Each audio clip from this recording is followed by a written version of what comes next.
Welcome to the Girl Talk Mental Health. Girl Talk Mental Health dares to go where others won't. We unpack the hard truths about mental health, dissect trending topics, and challenge the stereotypes and stigmas holding us back. From navigating the 6 dimensions of wellness to redefining social norms, this is more than a discussion. It's a revolution in how we care for our minds and souls. Ready for bold, honest conversations that spark change? Let's dive in. It's time for real talk with real impact.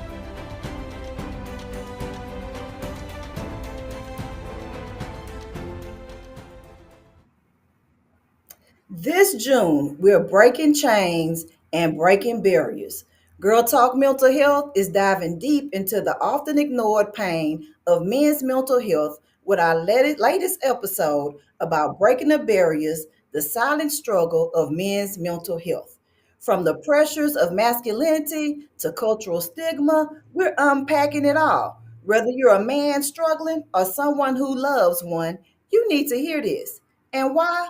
Because far too many of our brothers, fathers, and sons are silently fighting battles that the world refuses to see. And today's guest, Dr. Loren Michaels Harris, is here to set the record straight about men and mental health. So, welcome, Dr. Loren. No, now stop. No, go on. No, really, go on. No, yeah, I want to set the record straight about this men's health. You see, Okay, for sure. So, tell the audience that's how it who is. you are. Let them know who you are today. I'm kidding, because you're like, he gonna set the record. That's what you here for, baby. And you topping off the June month, so of course. But let the audience know who Loren Michaels is. Are you next to the Harris. I'm sorry. No, I heard a motorcycle. I'm like, you next to Oh, the that motorcycle club next door. background nerve. That's why you got Dino. I see it. Well, I'm Dr. Loren. Just call me Dr. Loren. And I'm a person who, like everybody else, is on a mission to ease as much suffering as possible in the world and to ease some of my own uh, at the same time during the same process. So just here to share and to help. I am a speaker. I'm a coach.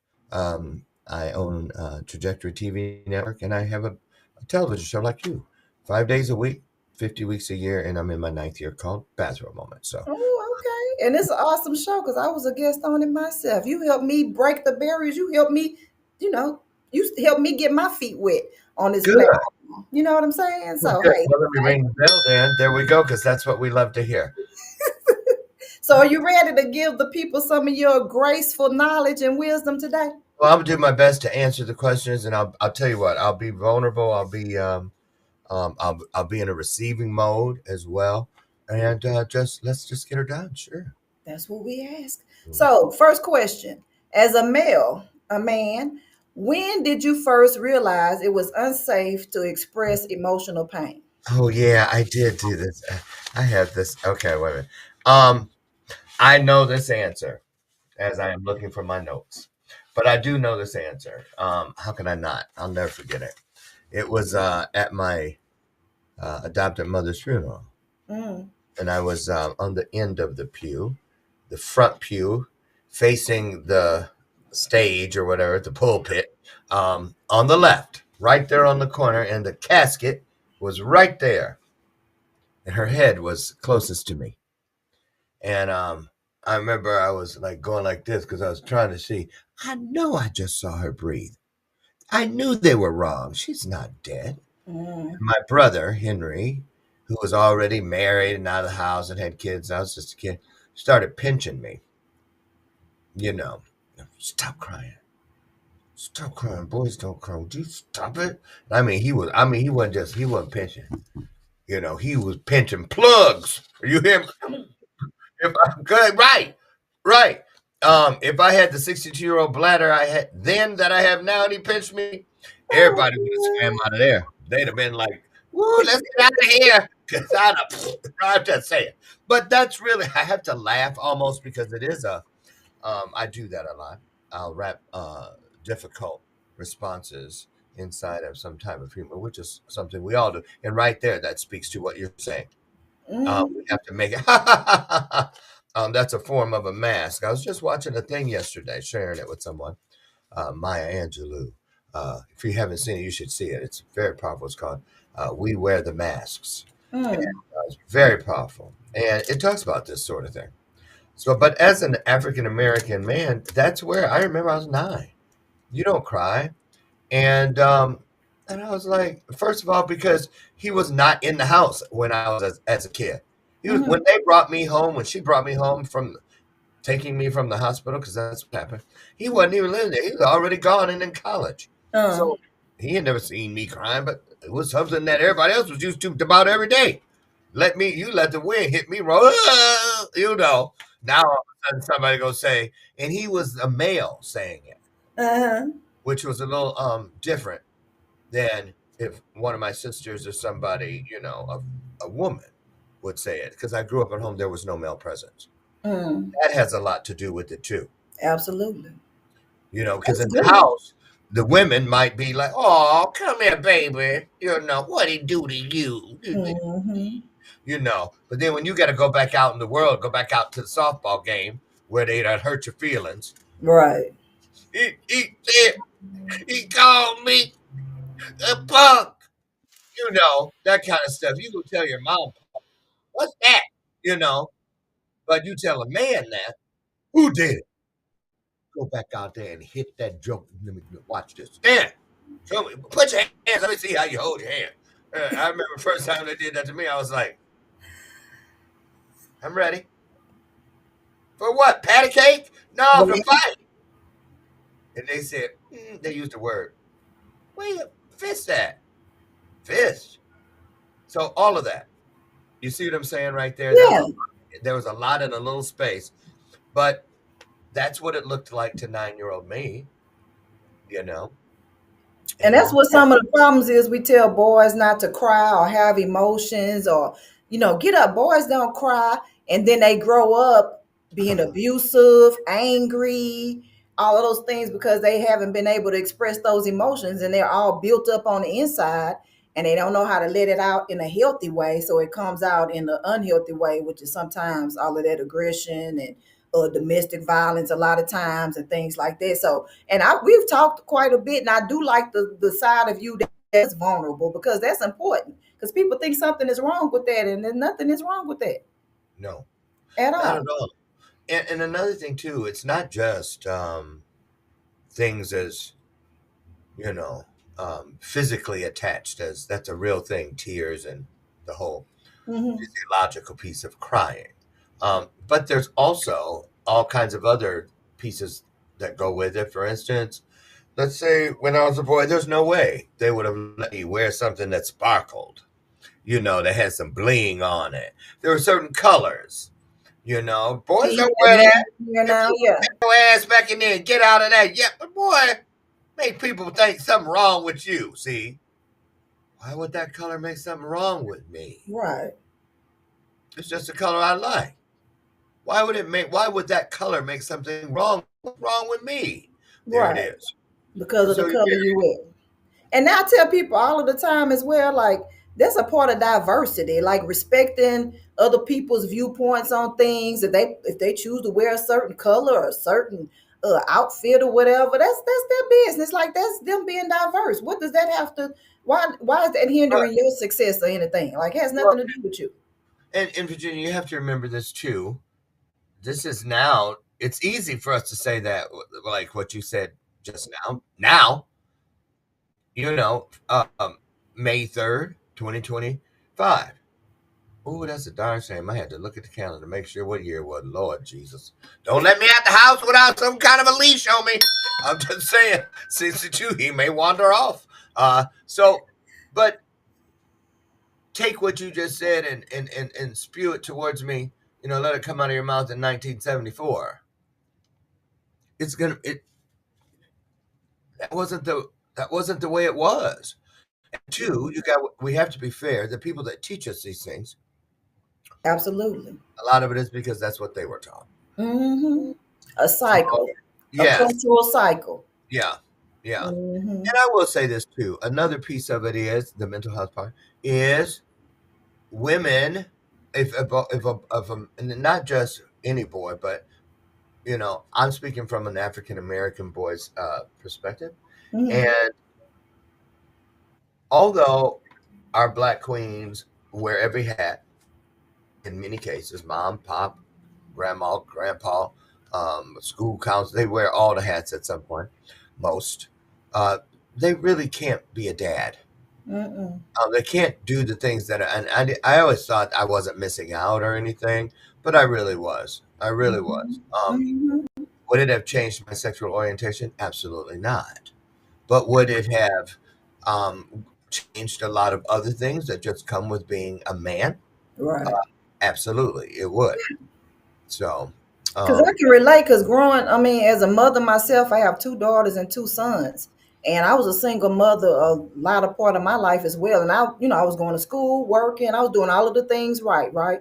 And I thought that would be good for my sons. Like, okay, well, they're in a household with somebody doing, what they're supposed to be doing. But they still was missing that man's component. So to this day, my daughters have it together, right? Because they saw me as a role model. But my sons struggled because they didn't see the man role model. Even though they saw me, it still didn't hit the way it was supposed to it's hit not the for a same. boy. It Hmm. is not the same. It And is. mentally, they struggle with that concept. Yes. Well, a Hmm. lot of it too, I think, is, and I'm not saying it's across the board, but just in my own experience, women and men oftentimes have very different definitions as far as what the difference between feelings and Hmm. emotions are. Absolutely.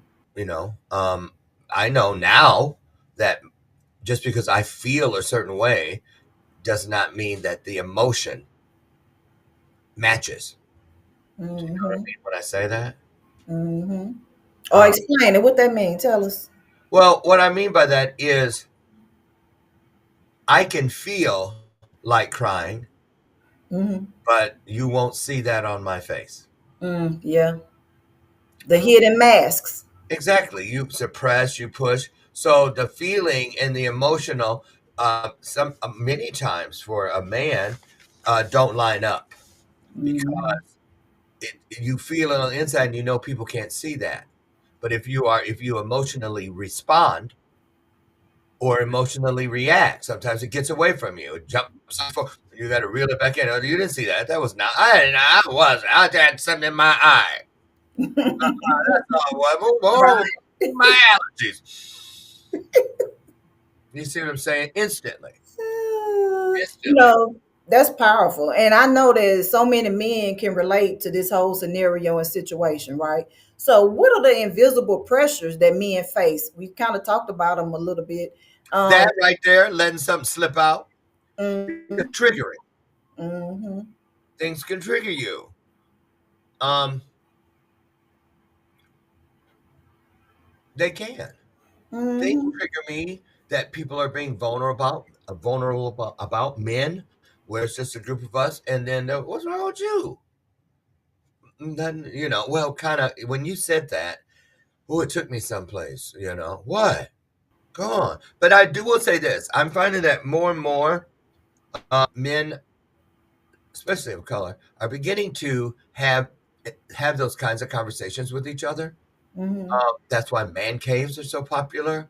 Hanging out at they have their own theme and their stuff because they can come together and um, they can just And sometimes you don't even realize that you have certain triggers. And that's what some of the problem with the mental health thing is, that people don't stop and reflect. They don't analyze what they have going on. So a uh-huh. lot of times they don't even realize Do you what's see that? going on. Oh, there it's gone. Okay. Was it something I clicked the wrong button? No, it was a sample of something. It said this is what a ticker tape will look like. We're like, okay, we see it. Don't worry, it's Evie Mux. I'm putting my stuff up on Evie Mux right now. So Look, that's what paying attention to the conversation and not to what you're yes, doing is yes. it. So, but yeah, yeah. So I hope that answered your question. Yeah, and it's eye opening, and we need this dialogue because so many people don't realize that they have those triggers, especially men. They try to suppress them because they think it's not the manly thing to do, so they don't even try to process it. They just let it happen, and hide those tears, like you said, and kind of move on or whatever. Yeah. So, if you could tell your younger self one truth about mental health and manhood, what would it be?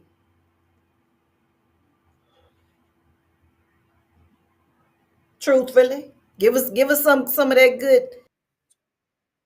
Well,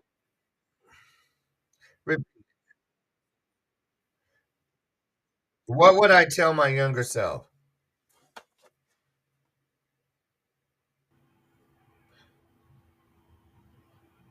Wait on it. Okay. Just be patient. Um, I would tell myself what the books that I read would tell me before any other human told me. Hmm. 'Cause that's where I got mine. For instance, Shakespeare, "To thine own self be true." I remember the day I read that. Um, I I would just tell myself. I would tell myself to do what you did. Right. Don't change a thing. Don't change a thing. Do what you did. Because everything that every version of me did, every choice that version made or did not make, like I say all the time, I don't believe any of it equates to a mistake. Because how could it? It got me here. It was needed, It was necessary. needed. It got me here. Mhm. So, but as long as you understand why something was or is or needs to be, then you can understand better what you to do with it. Mhm. Well, Dr. Lauren, let's take us a quick commercial break so we can regroup ourselves, How and long then is we'll come back to finish off. how long? You 26. weren't meant to break. You were set apart. About What no if your deepest one pain minute. was the birthplace of your greatest purpose? Meet Gingerbread, a child caught in the chaos of her mother's depression and suicide attempts. She never asked for trauma, shame, or to feel invisible, but she found something greater. Set Apart, the journey to find hope through loneliness, shame, and death is more than a book. It's the breakthrough you didn't know you needed. If you've ever said, "I'm fine," when you were falling apart. If you've ever thought, "This story isn't for me," it is. Don't let fear, excuses, or busyness rob you of healing. This book will shatter the silence, stir your soul, and remind you, you were never forgotten. You were set apart. Set Apart, the journey to find hope in times of shame, loneliness, and death, by author Virginia Dale Manning. Available now, because hope can't wait.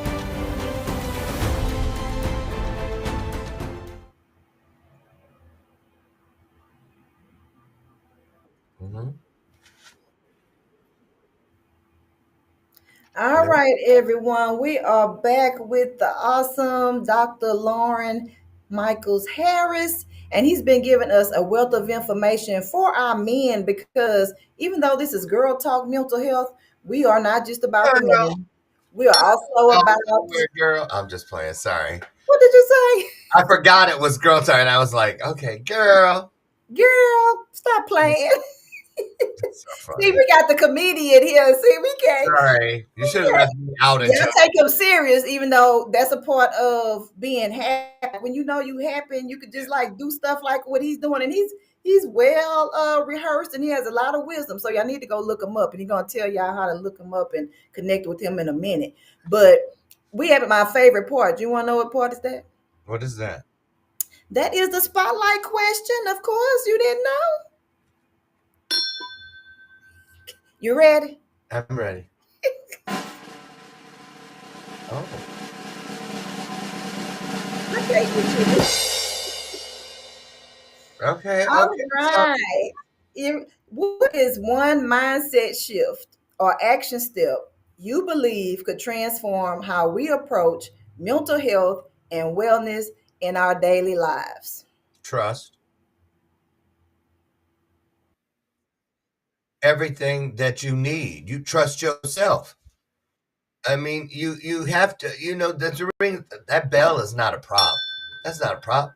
That's a reminder that the truth has a ring in it. It has a ring to it. I mean, if you don't trust your instinct, you came with instinct. No one taught it to you. If you don't trust your intuition, it was built in. Why? Because your first mind is connected to the creation. And I didn't just say the creator, I said the creation, Okay. which means everything. Because a lot of, the universe, God, spirit, source, whatever you choose to ascribe to, it knew that we would wander away from time to time, and so it's important to look for the breadcrumbs. If you trust yourself, sometimes I'm not perfect. Let me drop some breadcrumbs as I walk around seeking what I want to find, what I need to find, because that's the promise. And so if it says seek, it doesn't what created us doesn't expect us to seek just in the living room, or just in our bedroom, or just in the studio, or in your close proximity, places that you know well. It expects you to wander off, to explore. That's true seeking. Because a lot of people are afraid of the question marks when they say, "What's that? I don't know what's over there. I'm going, you go. No, you go. No, you go." So really, the question mark eventually, hopefully you will learn. I know I was happy when I did. God said, "Loren, don't run when you see question marks in there. Why do you think I made it windows and doors of opportunity? Look through the window. Don't be scared. You see that question mark in there? Yeah, that's proof that I'm in there waiting for you." Oh, that's good. Because if you have questions, it means you need something or someone other than yourself. Excuse me. When you don't think that, that's an ego trap. That's a setup. I don't need nobody. Screw y'all. I need you no way. I do this all by myself. Okay. How'd that turn Okay. out? What's a breadcrumb that you dropped that you had to go back and pick up or something? I'll tell you. I didn't. I'll tell you why. Because I don't look at breadcrumbs like that. I Okay. look at breadcrumbs as proof that there's a loaf somewhere nearby. Oh, okay. That's I don't crazy look at it. right I there. don't look at it like the who ate all the bread and left me the crumbs. That's an assumption. Why you think I got the four agreements sitting right next to me? I ain't playing with it. If I see crumbs, I go, oh, some bread somewhere. Where is that? Anybody smell it? Oh, y'all It's smell that bacon, bread? huh? Fresh bread. It's Bacon. crumbs. Because oftentimes before I saw the breadcrumbs, I smelled the aroma of Mm. fresh baked bread on the air. And it led me. It had a ring to it. Even that has a ring to it. Huh, that's true. I know what I smelled. That ain't. You don't think it's greens. You didn't say, y'all smell them turnips. No, you said, you smell that bread. Undeniable. And what do we look for? What do Christians look for when they go to church? They go to get their bread. The bread. See what I'm saying? Right. So crumbs, bread crumbs. Somebody, that's a syllable. That's a syllable to a sentence, to a word, to a story, to a paragraph, to something leading you to a truth you're seeking. Oh, you need to put that in a book. That should be your next book, Breadcrumbs. Yeah. That was good though. That storytelling and analogy, that's you right there, sir, all day long. All day I long. believe in that's a big piece of it. You must see it. Seeing is believing. And I love the So here, spiritual analogy too, because that's what girl talk mental health. Some of them components is spiritual and about their faith and everything too. So when you I'll bring it, I leave love it out. I can't leave that out. it. Mm-mm. You better not. Did, did that frequency leave anything out? It can't. Did that tone leave anything out? Did that ring leave anything out? No. It brought everything in. See, there's no extra, no scrap. There's no waste. When God carved you out of a piece of wood or a block of marble, look down. You don't see any sawdust. You don't see no shavings, no chips from the marble. Because what he didn't pour into you, he poured into everything around you. He didn't waste nothing. Nothing. You too much wisdom. So let the audience know where they can connect with you, and if you have a special offer for them or anything. They can connect with me next Friday night at Virginia Dale Manning's house. I will be eating dinner that she has prepared all week long for me. With So the bread. Okay. address again. You can. The best place, honestly, is to go to LorenMichaelsHarris.com. Okay. Just Anything, any special gift you have for them, or what you got for the people? Anything they just need to connect and they get all of the bread, the I crumbs, have and a everything. lot of free stuff, but just come there and look for yourself. I Okay. just give people one road because if you're gonna do something, use that, and then you'll find what's waiting for you when you've been a good steward and you get there. Ain't no Okay. need to put out all the. I'll give you this, and you're gonna find that and click that link. Because if you don't do the first thing, how you gonna get to the rest that's behind that door? So Right. use that door, and you're gonna go and you're gonna see what's for you. Answer your question marks, right? Take everything that's there that applies to you and leave the rest. Someone else will be coming. They'll take it or not. Whew, well, I just love that you have given us your time today, especially for Mental Health Month for men, because that is very important. So, y'all connect with Dr. Loren, connect with Girl Talk Mental Health, do some comments in the show so that we can connect and we can know what else you need to know about mental health for men, because men, you are important too. Okay, so stay tuned. Watch all of Girl Talk Mental Health, and it's been a Girl, pleasure. girl, if you don't cut it out, girl. I'm just kidding. How fun is that? Okay, girl, I'll talk to you later. Bye. Thank you for joining That's us for great, Girl Virginia Talk Mental Dale. Health. Remember, your mental health is your wealth. Don't forget to How like, we've share, and grown. subscribe to at Virginia Del Manning.